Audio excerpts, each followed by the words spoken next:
At 15 seconds, guidance is internal. Stand a quarter of a mile away, and you still feel it before you hear it. The ground shaking, your chest trembling, the air itself tearing apart. It is taller than the Statue of Liberty, heavier than a Navy destroyer, and at the instant it leaves the Earth, it is the most powerful machine humanity has ever switched on. To send 3 people to the moon, engineers had to build something that had never existed, and may never be matched. This is the story of the Saturn V, how we built the rocket that carried humankind to another world. In 1961, President Kennedy promised the world that America would land a man on the moon before the decade was out. It was a breathtaking pledge because the rocket capable of doing it did not yet exist, not even close. To escape Earth's gravity and cross nearly 250,000 miles, a spacecraft would need to reach almost 25,000 miles an hour. That demanded a launch vehicle of almost unimaginable size and power, one that could lift not just a capsule, but an entire mission off the planet. No one had ever flown anything like it.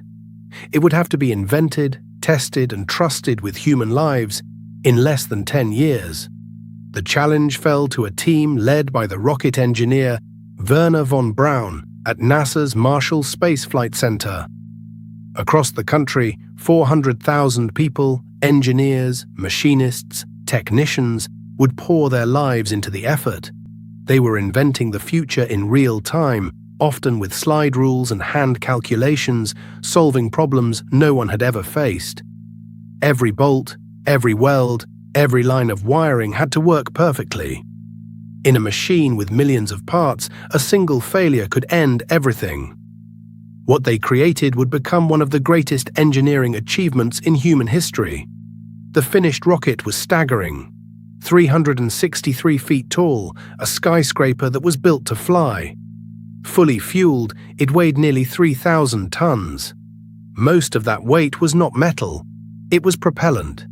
The Saturn V was built in 3 stages, each one a complete rocket in its own right, stacked one atop another.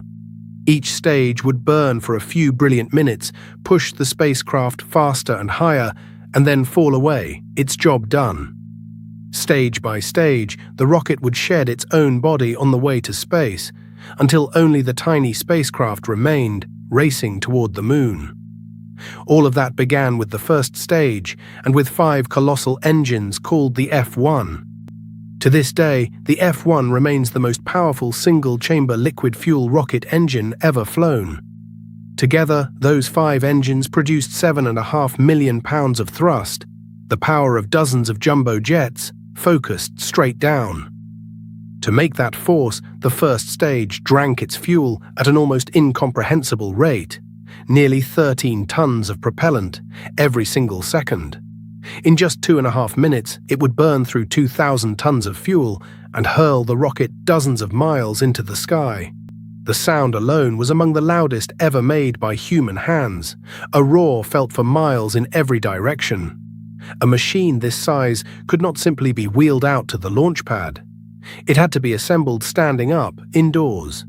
NASA built one of the largest buildings in the world by volume just to stack it, tall enough to hold the rocket upright. Once complete, the fully built Saturn V was carried to the launch pad atop a crawler, a tracked transporter the size of a baseball field.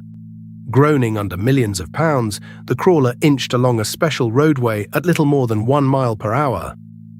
It took most of a day to travel just a few miles, and then, at last, the rocket stood ready against the sky. In the final seconds, the countdown reached its climax. Far below, the engines came alive. At 15 seconds, guidance is internal. 12, 11, 10, 9. Ignition sequence start. 6, 5, 4, 3, 2, 1, 0. All engine running. We have... For a heartbeat, the rocket strained against the clamps holding it down, building to full power before it was allowed to fly. Then the hold-down arms released and nearly 3,000 tons began, impossibly to rise. Flame and water and smoke erupted across the pad as the Saturn V climbed, slowly at first, then faster, clawing its way into the sky. Everyone who witnessed it described the same thing. Not just a sight, but a feeling, the raw power of it pressing against your whole body.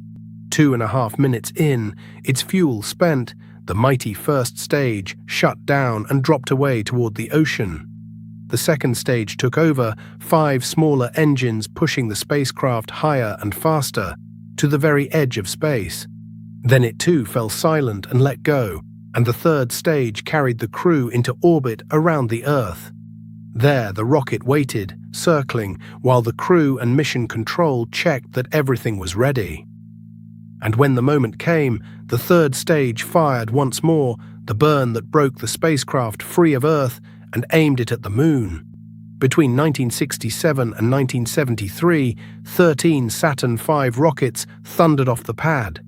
They carried the first humans to orbit the Moon, the first to walk upon it, and later lifted America's first space station into orbit. And across every one of those launches, the Saturn V never cost a single astronaut their life. For a machine of such size and violence, built so fast and flown so few times, that record is almost miraculous, a testament to the people who built it. The last Saturn V flew over half a century ago. Yet to this day, it remains the only rocket ever to carry human beings beyond Earth orbit, all the way to another world. For 50 years, nothing humanity built could lift more toward the Moon.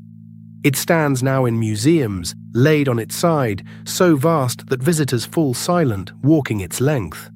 The Saturn V was more than a rocket.